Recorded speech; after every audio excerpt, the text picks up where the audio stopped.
Bismillahirrahmanirrahim. Assalamualaikum warahmatullahi wabarakatuh. Sebelumnya perkenalkan, nama saya Uca Nur Cahayati dengan NIM 1902000006. Saya dari Prodi Ekonomi Manajemen semester 4 untuk mata kuliah Akuntansi Menengah 2 dengan dosen pengampu Bapak Muhammad Rosidi SEMM. Nah, alhamdulillah pada kesempatan kali ini saya akan menjelaskan atau menerangkan sedikit materi dari akuntansi menengah 2 ini dengan tema atau materi yaitu tentang akuntansi, beberapa materi tentang utang jangka pendek, utang jangka panjang, ekuitas, likuiditas, dan laba per saham. Insya Allah bisa saya sampaikan semuanya. Nah, pertama-tama saya akan menjelaskan tentang apa itu hutang jangka pendek. Mungkin beberapa dari teman-teman ada yang mungkin belum tahu atau pernah mendengar tentang hutang jangka pendek. Nah, di sini saya akan menjelaskan apa itu hutang jangka pendek. Nah, hutang jangka pendek adalah suatu pinjaman dana atau yang disebut sebagai kewajiban yang harus dibayar dan bersifat sebagai dana darurat. Nah, selain itu, hutang ini juga memiliki jatuh tempo dalam waktu kurang dari 1 tahun, karena ini hutang jangka pendek ya, teman-teman. Nah, pada ilmu akuntansi, utang jangka pendek biasa disebut sebagai labilitas lancar.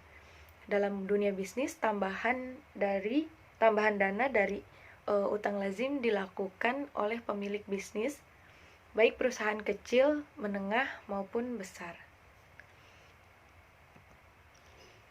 Nah, ciri-ciri dari hutang jangka pendek adalah suatu transaksi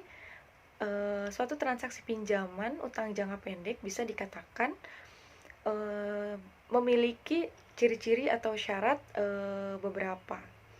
Yang pertama, adanya kewajiban suatu pinjaman yang harus segera dibayar, di mana transaksi tersebut memiliki perjanjian antara kedua belah pihak, antara pemberi utang dan peminjam hutang atau penerima pinjaman. Kemudian yang kedua, timbulnya nominal kewajiban utang jangka pendek yang harus dibayar, dan penting bagi semua pebisnis atau setiap pebisnis menyajikan perhitungan dana, kepemilikan atau rincian modal usaha. Nah, kemudian ada jenis utang jangka pendek. Yang pertama utang dagang dan utang wesel. Nah, secara spesifik utang dagang adalah suatu jenis pinjaman yang harus dilunasi dalam jangka waktu yang singkat. Biasanya pinjaman ini timbul ketika pebisnis melakukan kredit atau sebuah pinjaman atau sebuah barang dan jasa yang dapat dijual kembali kepada konsumen. Berbeda dengan utang wesel, yang merupakan surat pembayaran yang dapat diuangkan dan menjadi sebuah jaminan atas pinjaman. Cara tersebut biasanya dilakukan oleh pemilik usaha secara tertulis atas pembelian barang atau jasa. Kedua, ada utang dividen. Seperti yang diketahui, bahwa dividen adalah suatu keuntungan secara khusus yang diberikan oleh pemilik usaha kepada para investor pada saat dana tersebut sudah ditanamkan ke dalam perusahaan. Dan dividen juga tidak selalu dibayar dengan uang maupun aset, tetapi juga dalam bentuk saham. Nah, sifat dividen dikatakan sebagai utang karena perusahaan memiliki kewajiban dalam membayarkan sebagian keuntungan yang dimiliki perusahaan kepada para pemegang saham. Nah, utang dividen ini juga timbul dimulai pada saat pembagian dividen yang dapat dikatakan sebagai utang jangka pendek karena pembayaran tersebut tidak lebih dari 1 tahun. Nah, kemudian ada pendapatan diterima di muka. Pendapatan diterima di muka adalah seluruh nilai penjualan barang atau jasa yang didapatkan terlebih dahulu oleh pemilik usaha, namun belum memberikan produk atau jasa kepada pihak konsumen. Selain itu, pendapatan diterima di muka juga belum dikatakan sebagai pendapatan dari pembeli karena termasuk utang jangka pendek. Nah, kemudian ada pengertian hutang jangka panjang. Yang selanjutnya adalah hutang jangka waktu panjang. Utang yang satu ini merupakan salah satu produk hutang yang pembayarannya atau pelunasannya diberikan tenggang waktu tertentu atau tenggang waktu cukup lama, atau biasa dibilang pelunasan dan pinjaman cukup lama. Waktu pelunasan yang diberikan juga lumayan lebih lama, bisa lebih dari 1 tahun.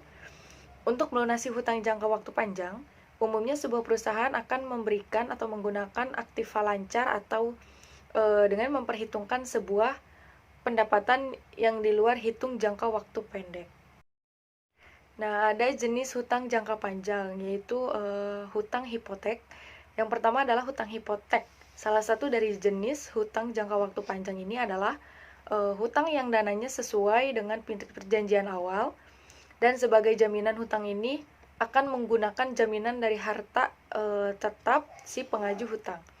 Apabila dalam situasi selanjutnya si pengaju hutang tidak dapat melunasi hutangnya, maka langkah selanjutnya adalah dengan melakukan penyitaan atau pengambilan barang yang telah menjadi barang perjanjian sebelumnya. Kemudian di materi ketiga ada ekuitas.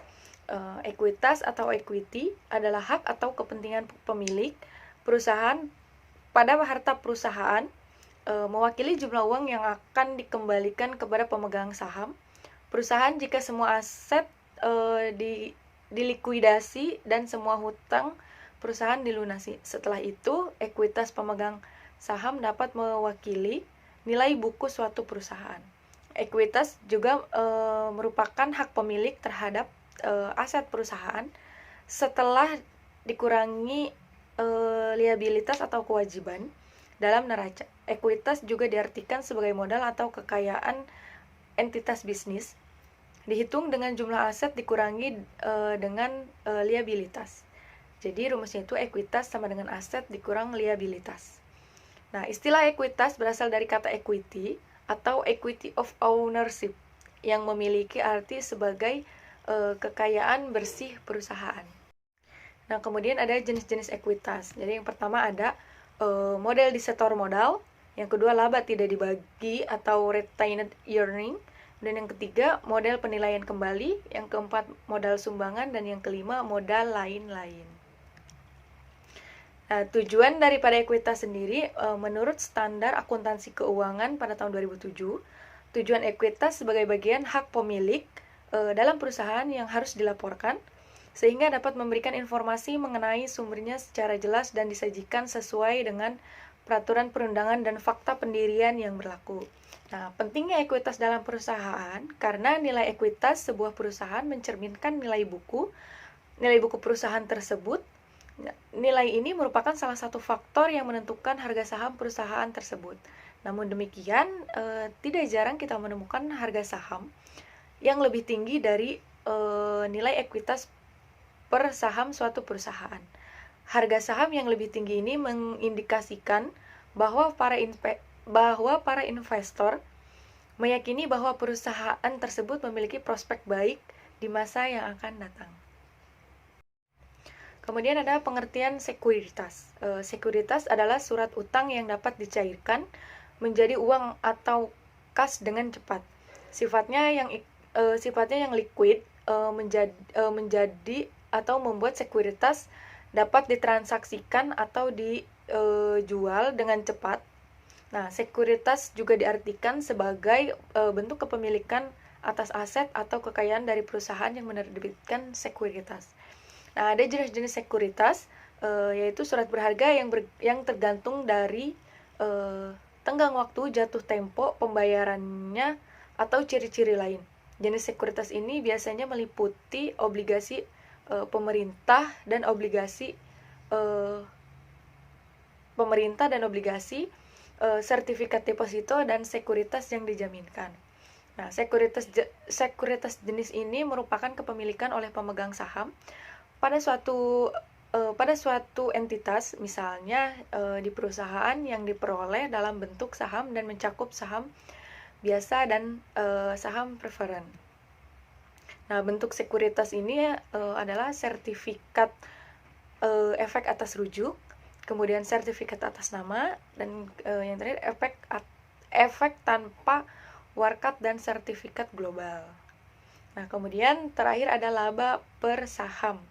Laba per saham ini merupakan keuntungan yang diperoleh perusahaan dalam suatu periode untuk setiap jumlah saham biasa yang beredar. Untuk menghitungnya cukup mudah, yakni laba bersih yang sudah dikurangi dividen bagi pemegang saham bisa dibagi rata-rata tertimbang dari saham biasa yang beredar di periode tersebut.